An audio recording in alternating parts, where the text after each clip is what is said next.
Here is your first homework activity for week 1.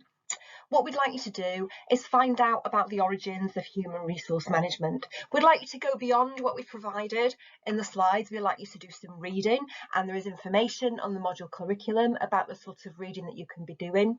And we'd like you to write up what you find out in no more than 500 words. Please do this as a Word document and upload your response in the weekly homework area on the My Beckett site. The deadline for this task is 9 o'clock on Monday, the 7th of February. So now moving on to look at the HR approach to managing people within the organisation. And there are certain key characteristics that define that HR approach. Number 1, it's a forward-thinking approach. So there is a focus on strategy. There is a big picture focus.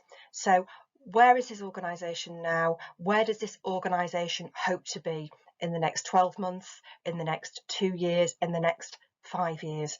It's a forward-thinking, thinking about the employment resource, the people resource that we have to put in place in order to help that organisation achieve its strategic objectives.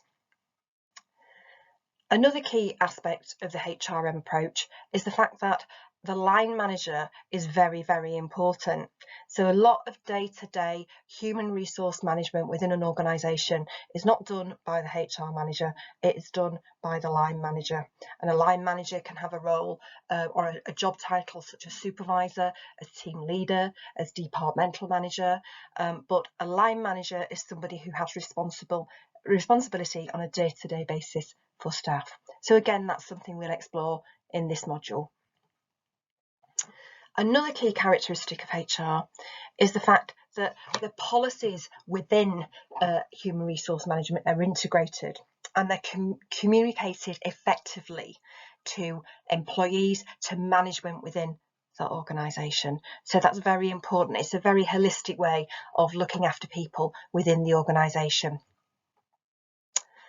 As already mentioned, a key tenet of HR is that if we wish to achieve competitive advantage within the organisation, okay, yes, it might be about products, it might be about services, it might be about technology, but it is also very, very much about people who create those products, who deliver those services, who use that technology and who demonstrate that technology. So competitive advantage is achieved through the people within the organisation. So let's value them. Let's make them want to stay within the organisation. Let's then make them want to pursue their career within the organisation.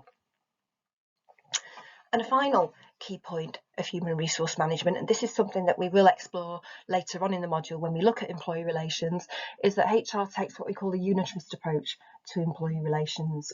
That means that there may be employee representation such as trade unions present within an organisation, but HR is a managerialist discipline, and under a unitarist approach then we are looking at the relationship of an individual employee with their employer, and again something we'll pursue and you'll become much more familiar with as we go through the module. So having mentioned the role of the line manager in human resource management and how important that is, this is an interesting quotation from Torrington. Line managers are the key to HR effectiveness. In fact, line managers are the conduit to HR effectiveness. And you may have exceptionally good HR practice within an organisation, but if you have inadequate line management, then those exceptional practices will not be put into place. So good practices are rendered inadequate by poor management behaviour, and poor practices are made better by good management behaviour. So in other words, not every organisation has good HR practice, but if we have good management, good line management, then we can do the best with the policies, the practices that we have in place. So the focus on the line manager is key, ensuring that line managers can be effective people managers on a day-to-day basis with the support of the specialist HR practitioner. So from an organisational perspective, HR management is the basis of management activity, but it's not the basis of all business activity, and it's incredibly important that as HR practitioners, we are fully aware of what our organisation is doing now, what it's trying to achieve, the market that our organisation operates in now and the markets that they'd like to be in, the industry that they're part of, whether or not they're operating in the UK, in Europe, internationally or globally. And that again is something that you'll pick up on your strategic context of HR module.